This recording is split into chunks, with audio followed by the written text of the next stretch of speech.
After 11 years, Mario Kart finally gets a new installment with Mario Kart World. With 8 Deluxe and its booster course pass seemingly perfecting the classic formula, many fans wondered, where can the series go next? Well, Mario Kart World changes everything by going open world. I mean, it's in the title. Whether you're into the new direction or not, one thing's for sure. It's definitely not more Mario Kart 8. In this video, I'll share my first impressions on Mario Kart World. What works, what doesn't, and how this bold step might reshape the future of the franchise. I'll talk about the Nitro tracks and the Retro tracks, mainly the Mushroom and Flower Cup. I'll also talk about the new Knockout mode, and I'll talk about some downsides and nitpicks. And finally, I'll talk about the free roam. I'll mostly use footage from YouTuber Steven.23. I might also use my own footage that I took with the capture button on my Switch too. Maybe I will, maybe I won't. We'll see. If you enjoy this video, make sure to leave a like and subscribe to the channel to stay updated for new videos coming out. Also, check out my Instagram and Discord. Now, without further ado, let's talk about the Grand Prix and what's improved from the previous titles.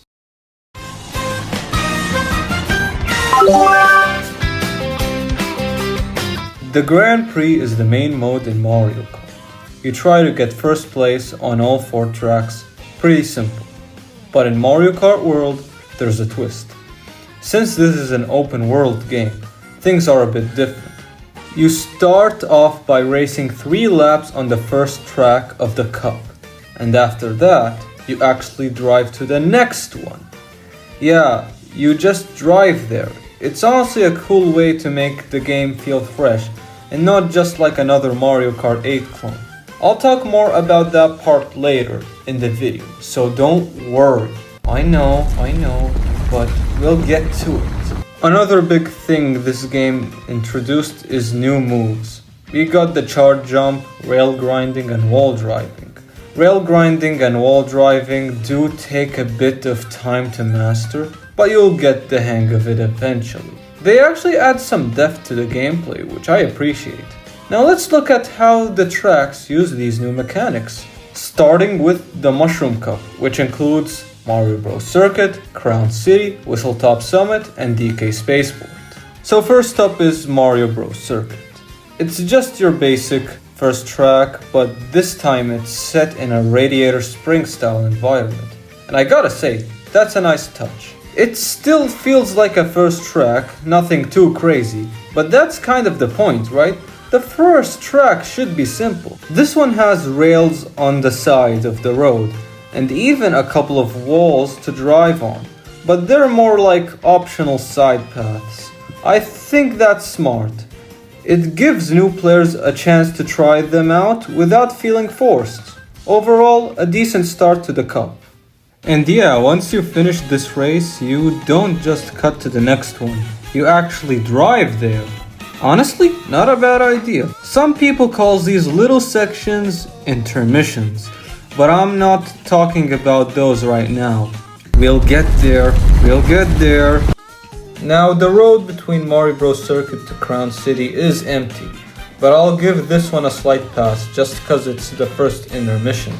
There isn't too many enemies to dodge, so it's very easy. It's empty, but what I love about the intermissions are the build-up to the next track. When you're close to go to Crown City, the music of the track starts playing. It's the intermission version. But when you get into the main track, its main version starts playing. Crown City isn't my favorite track in the world.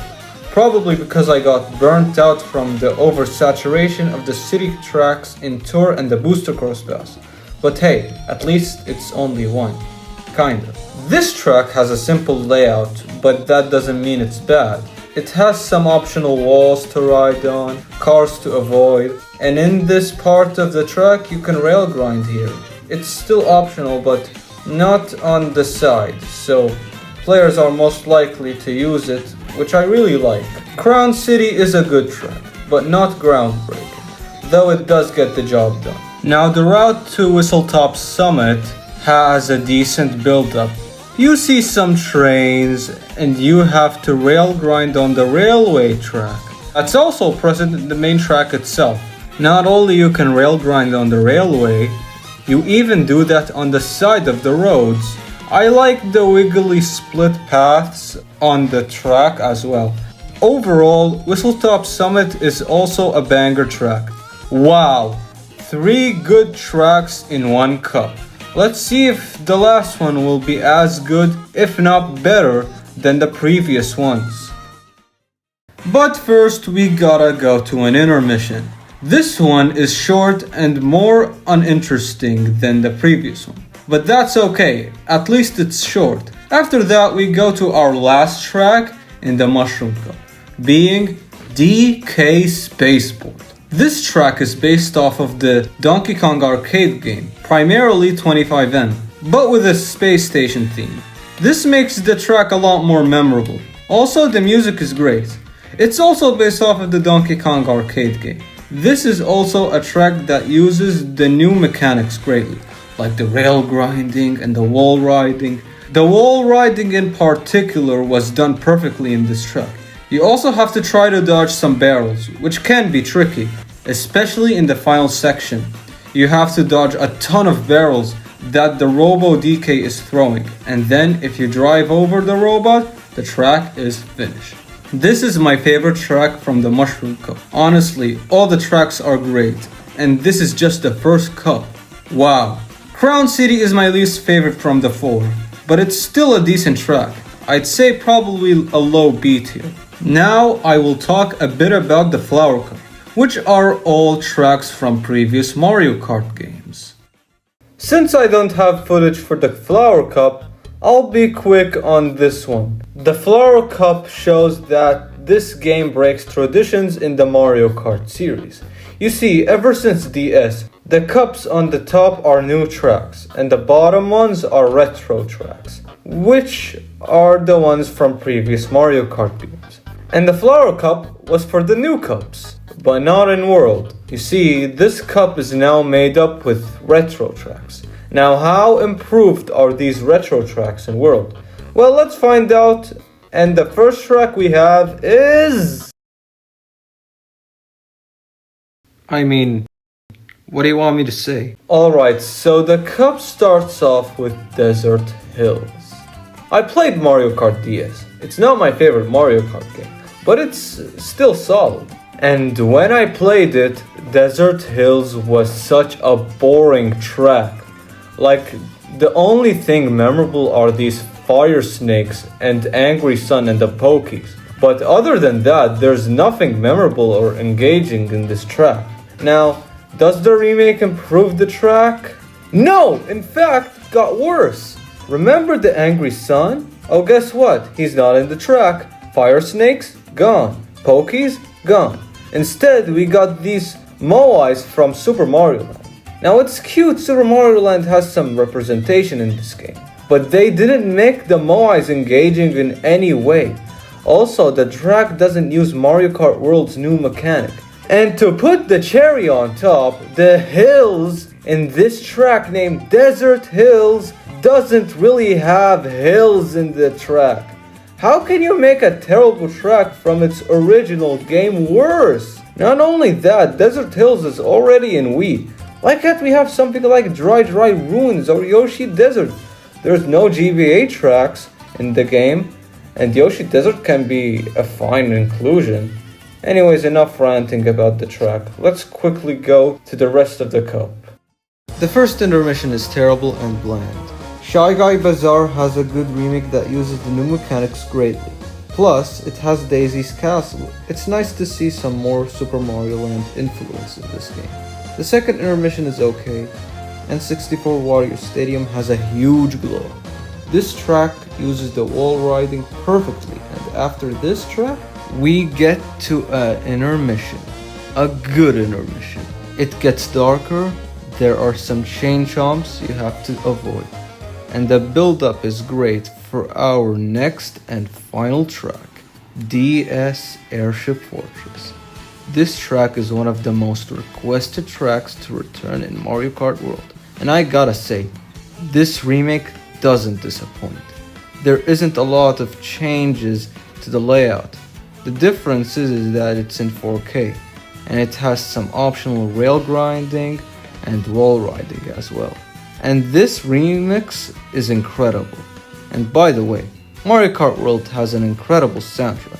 Most of the music in this track is incredible, especially the ones from the mainline Mario games. Alright, now I think it's a good time to bring up a problem I have with this game.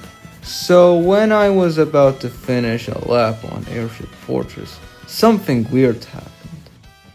The race just ended. Yeah, you only play one lap on that track. And it's not just Airship Fortress. Most of the track in the game are like that. The reason for this is because of the intermissions. Since this game makes you drive to the next course, they made most tracks just one lap, so it doesn't take too long. The only tracks that have 3 laps are the first ones in each cup, like Mario Bros. Circuit and Desert Hills.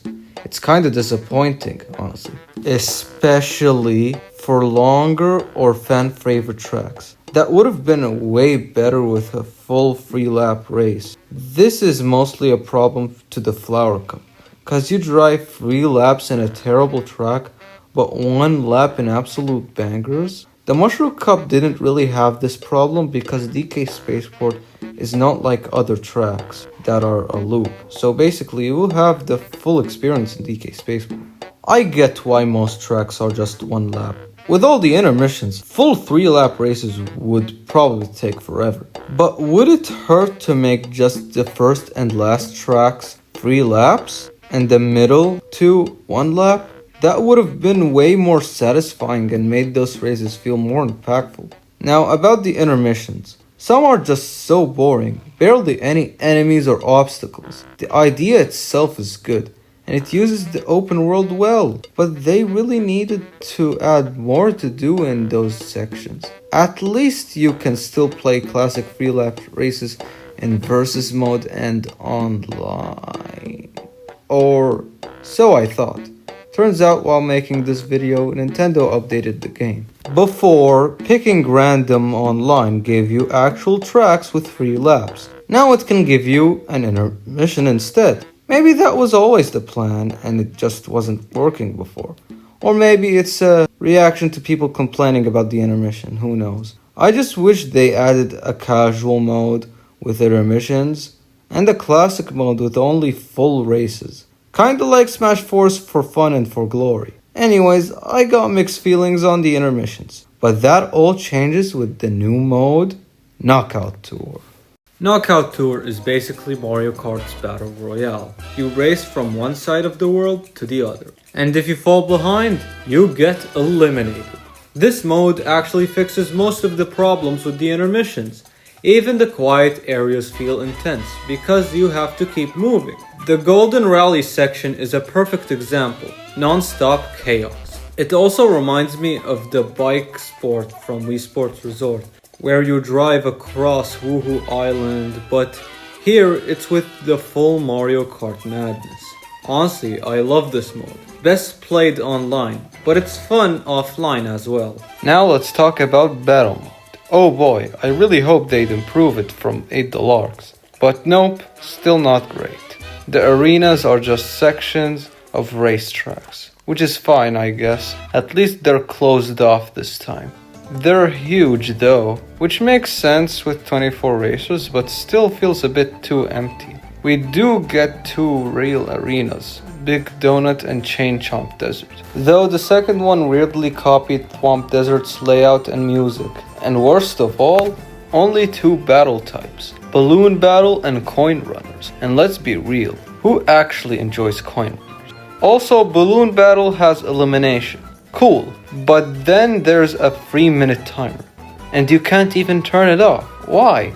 That's such a simple feature to add. So yeah, battle mode is a disappointment. Not as bad as Wii U, but still not great. Before we jump into free roam, I want to quickly talk about the graphics. In my Donkey Kong video, I mentioned how much I love this new expressive era of Mario. Something we saw in the Mario movie and Super Mario Bros. Wonder. and now we're seeing it again in Mario Kart World.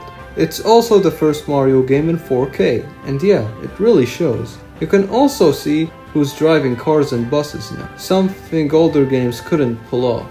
There's also a lot more small details too, both on and off the track. Now Mario Kart 8 still looks amazing even 11 years later. It nails the mix of realism and cartoon. Mario Kart World leans a bit more into the cartoony side, but still looks gorgeous. Honestly, I think both games look great in their own way, but World looks slightly better in my opinion.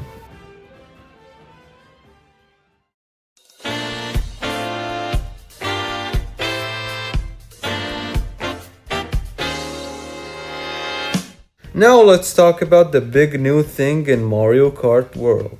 Free roam. You get to drive anywhere on the map. No Lakitu dragging you back. There are collectibles like Peach medallions, question panels, and P-switches that activate little challenges.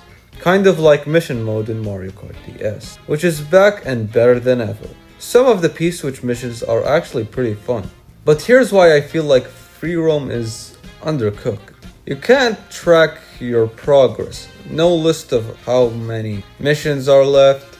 The map doesn't show which switches you've done. It's just kinda vague. Also, when you complete stuff, you mostly just unlock stickers for your cart. I don't hate stickers, but they're not exactly hyper rewards. Alright, let's talk about unlockables. Now there are some in the game, like when you finish the Mushroom Cup, you unlock DK. And when you finish the Flower Cup, you unlock Daisy. That's a decent way to unlock characters. I'm fine with this. Costumes are also unlockable. You get them by visiting the Yoshi restaurant, and your character changes outfits. It's a simple system, and honestly, I kind of like it. The Yoshi restaurant adds some charm to the world, and it gives it more life.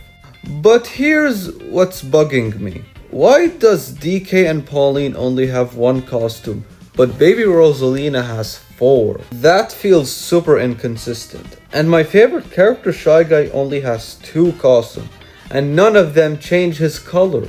Why can't they just bring back the color variants from Tour? Even Rosalina gets her Aurora outfit, which is from Tour. So why not do that with more characters? Now onto the new racers, and yeah, this part is wild.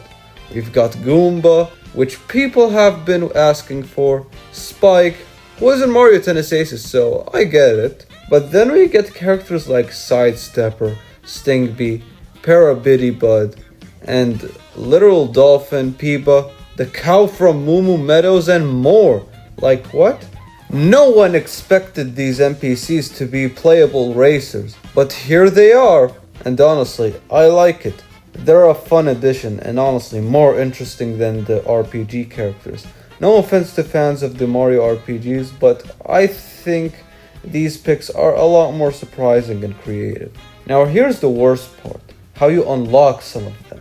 You remember Kamek, right? He was supposed to be in Mario Kart 64, didn't make it. Then came back in Tour and ate the larks. Well, now in World, he's not playable, he's an item. The Kamek Orb turns most races into random enemies and adds some extra hazards on the track. Basically, it works like a Wonder Flower from Mario Wonder. And funny enough, that is a sticker in the game. So why isn't that the item? I don't know. Anyways, here's the problem. To unlock characters like Peeba, Coin Coffer, and the Dolphin, etc., you have to get transformed into them by Kamek. Yeah, that's right. You actually want to get hit by this item, which is already super rare. And you have to hope you randomly get turned into one of those 11 characters. Even worse, some of them only appear in specific tracks. And sometimes you just get Spike or Goomba again. It's a total gamble and it's frustrating. I thought unlocking characters in Mario Sports Mix was terrible.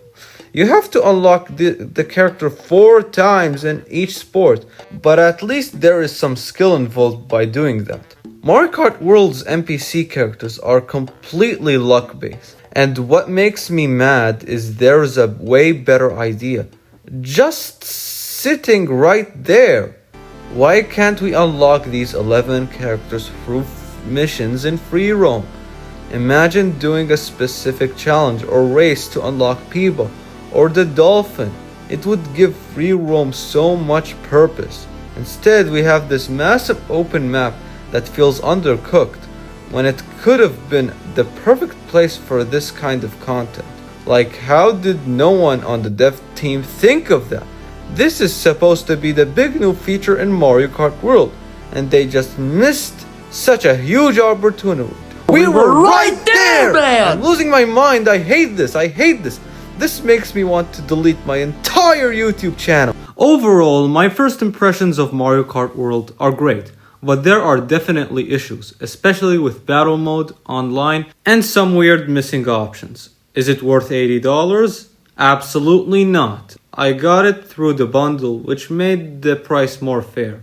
But that deal probably ends this fall, so keep that in mind. As of now, I still think 8 Deluxe is the better game. But if Mario Kart World gets some good updates and DLC, then maybe, just maybe, they'll be on equal footing. Thank you so much for watching. Sorry this video took a while, I've been busy, but I hope you enjoyed it. I'll see you guys next time. Bye.